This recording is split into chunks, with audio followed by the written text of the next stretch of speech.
Hello, and welcome back to Belmont Bunch for another season of Islanders hockey. And for me, complaining about it, praising it, we'll see. We have a new season, a new coach for the first time since I've been doing videos, which is, of course, the benchmark that we should go by. There's like before Belmont Bunch and after Belmont Bunch. We're year 4 ABB. Yeah. I'm a big Star Wars guy, so that makes sense. We have our lines, we have stats from last year, and we have me giving expectations for this year.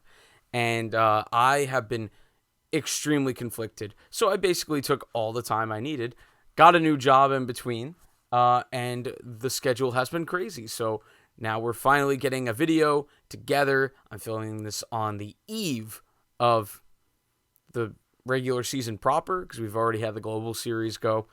Anywho, I've got Islanders predictions here. So right now, Wahlstrom and Clutterbuck are a little bit beat up to start the year, so we may see Sashnikov, getting used to it, who I think practiced on the fourth line today. Happy to see Bailey getting dropped down a little bit. I think it's fair for what he gave them last year. A little sheet. Oh, my little cheat sheet. I almost forgot it. Yeah, this team didn't score a lot. I didn't need a cheat sheet for that.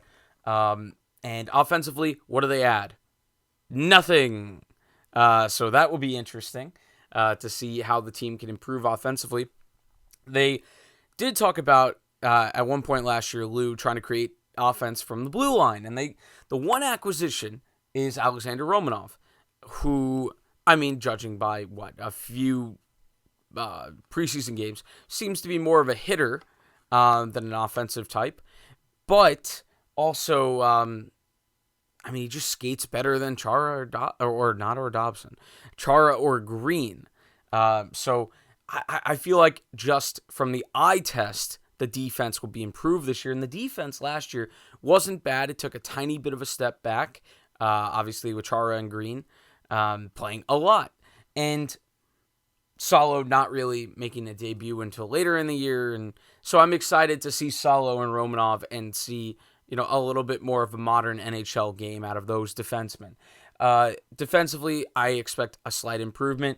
Could be a little bit worried about, how are we going to attain a .920 save percentage again over the course of the whole season?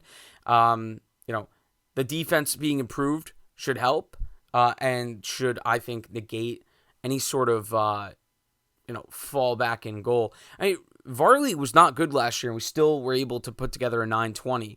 So, there is room for growth there if Varley is just healthy and plays well. So, there's some optimism there for you. The PK, I was looking at the stats. I was a little surprised how good the Islanders' team stats were. The power play, shockingly, was 12th. I think a big part of that was the Noah Dobson absolute breakout that he had last year with, how many points? I want to get the exact points. Is that correct? Whatever. He had over 10 goals. I might have written that down wrong. But great, awesome breakout year from him. Looked a lot more confident skating. He's only 22. Very excited to see what happens there. And with a defensive partner that can move. So that's something. Pollock, healthy coming into the year. Pollock last year was a difficult year, starting off hurt for so long. So very excited for him to get his full year in. But, if last year goes a different way, Dobson might not have broken out. So now we get to see Pollock at full strength with the emergent Noah Dobson. Scott Mayfield, again, very serviceable where he is. A little bit hurt to start the year from what I heard. So I think Ledoux may start the year, or Grant Hutton. I think it's Ledoux, though, from what I saw in the lineup. We've got Aho as well in the mix for seventh man minutes. So that'll be interesting. I had seen it talked about that Ledoux could be there. I think he had played one of the last preseason games there. Not enthralled with your seventh defenseman, but that's usually the case. In goal, like I said, Varlamov, a lot of room for growth. I know he's getting older, but you would think the defense will insulate him a little bit better this year. Sorokin, had the breakout last year. I expect similar numbers this year. Will be interesting to see how Lane Lambert, the new coach, how he deploys them. If he does it any differently, or if is Sorokin going to be like one unquestioned, or is it going to still be the tandem? And I think with the fact that you're spending as much as on Varlamov as you are, probably going to be 1A, 1B still. But again, I feel like that's got to be dictated by play more so than I think to start the year. Usually you start by, okay, well, we've got to give him a shot. So we'll see how that goes with Varley. I think there is room for growth, for improvement, not growth. I mean, he's a 34-year-old man. So there's that. The PK was very good last year. I would expect that not to change much. One of the good things about standing pat is it makes my job a little bit easier in predicting. Because when you only add one guy, I don't know. I don't have to. I guess you have to talk about the fact that they won't have a 13-game road trip to start the year. You would assume, hopefully, that because the team, I think, is all vaccinated, that even if we have positive tests, that they won't be out very long. It'll be like whatever the precautionary period is. So, feeling pretty good about at least the predictability of like, okay, this should be a very competent team, that it has good goaltending. It shouldn't deviate too much from last year in a lot of the stats. We just need positive regression offensively. But that's the issue. So getting up to the forward group, you have the newly re-signed Matt Barzel. I'm so happy about that still, and I really like that contract. It's just a matter of unlocking more points for him by putting wingers next to him. And Parise, Palmieri, it's not the most enticing group of guys to play with him. It's worth a shot to start the year because of the work ethic of Zach Parise and the supposed finishing skills of Palmieri, which, hey, you're paying for him. You may as well use him. Bailey getting dropped, like I said, I think is overdue, and I'm happy to see him practicing on the third line. It'll be interesting to see if they go, kid lineup at any point this year, and they go with Bellows and Wahlstrom on the same line. We'll see. Lane Lambert, different guy, which kind of leads into something that I'm a little bit nervous about. So, like I said, I'm not in love with the forwards. Bo and Lee as first liners. Barzal, just please, they got to find a way to get Barzal somebody to play with. Bellows or Wahlstrom should get a shot at some point this year just to see what you got. The fourth line should be pretty similar. To my chagrin, because it just hasn't looked very good the last couple of years. But the number one thing that I have trepidation with is just I'm worried how much was Barry Trotz hiding the defensive. I guess how much was his structure hiding the lack of like high end talent on this team. I am curious. It's Lane Lambert who was the assistant, so you would think that there should be some continuity there. But also, he's not just going to deploy them the same way, because then there would be no reason to have gotten rid of Trotz. So very curious to see how that goes. I want to believe in this team. I just, offensively, I still, you had 23rd last year, and you had the Dobson breakout last year, maybe the full year of Pollock, Romanov just being a better skater. But again, just nothing done to the forward group. Very, very concerning to me. Good stuff to hear was that Lou thinks Aatu Ratu, Simon Holmstrom, and William Dufour might be closer than they thought. I don't know if we'll see them at any point this year. I think it would take an extended absence from someone. So, and I don't think you could just count on that to be like a Jamar Chase to the Bengals offense and just like, oh, all of a sudden we're God.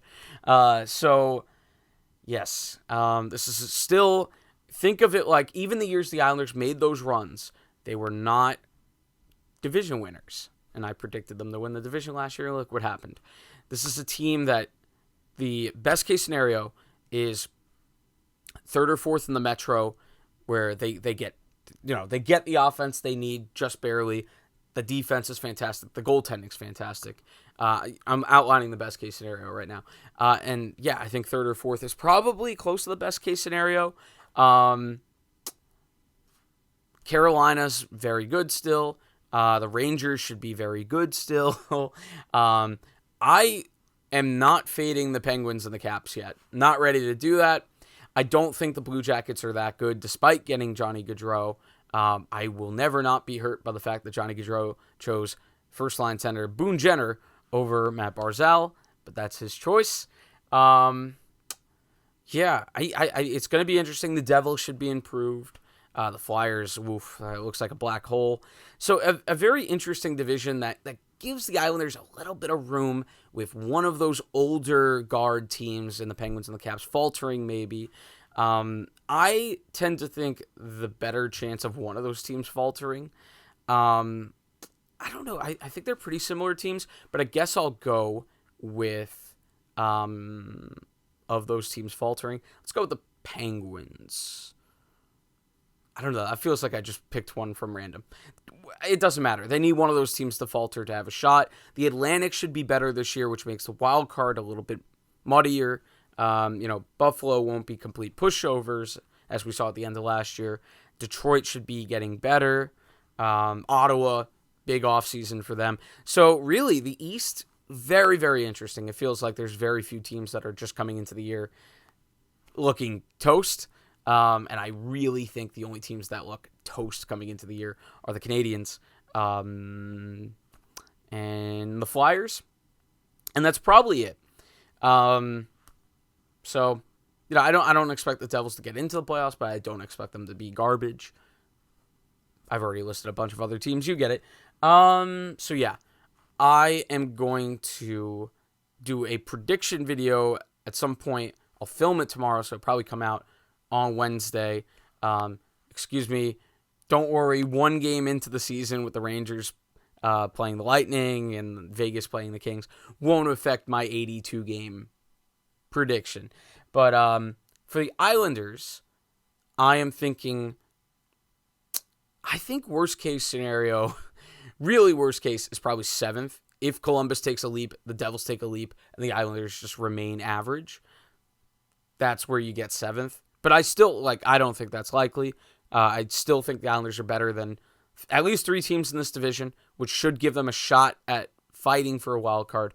But I don't think I can say coming into the year that they're better than the Canes, the Rangers, the Caps, or the Penguins. So, right now I got the Islanders at 5th. I would expect a slight improvement in points. So I'm thinking closer to 90-something, early 90s. Don't think that's enough. I'm tending to put the Islanders just outside the playoffs as of right now. Obviously, they can make moves and improve the offense. I don't think it's too far away to see them making the playoffs. It's just the East is getting a little bit more competitive. The Islanders standing pat. It's going to be tough. I think they're going to need somebody to break out. Is Bo finally going to go off? Will he play with Barzel at some point and they both figure it out? The forward group is not good enough. Not good enough for me. You would need, I think the most important player of the season for the New York Islanders might be Oliver Wahlstrom. Might be needing a Dobson-like breakout. But, I don't know. Are the Islanders willing to healthy scratch Josh Bailey yet? Probably not until he gets to 1,000 games. Shashnikov looks like he'll get some time on the 4th line if Clutter's hurt. Wally obviously doesn't fit the 4th line.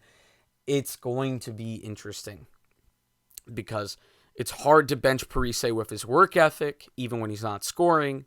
Wally doesn't have that same work ethic.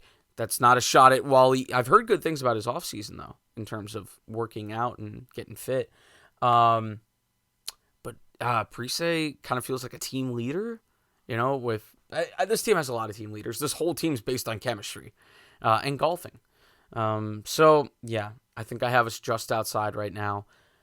My most important player for the season in the offensive end will be Wally.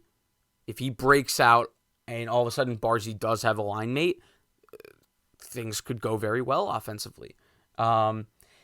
Defensively, I would say Romanov. Dobson was amazing last year. If he could just do that again, with a defensive partner that doesn't act as a liability, that would be great.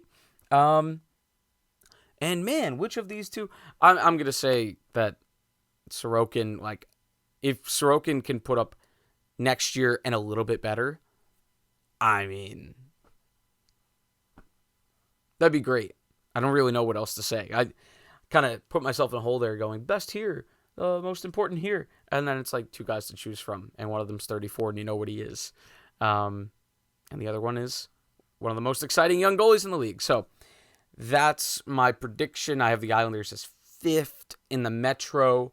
I do not have them currently in the playoffs. I don't want to give anything else away. But let me know what you think below. It's been a long time. Very excited to see what people think. Very excited just for the season to start. I should be there on Saturday. So very excited for that. Can't get there Thursday, unfortunately. And I have an inside man this year who is working as an ice guy, an ice person, whatever. So yeah, very excited for that and get to watch him as well. All right, that's it. We'll see you next time on Belmont Bunch. I'm Tom, Mr. Belmont Bunch. Goodbye.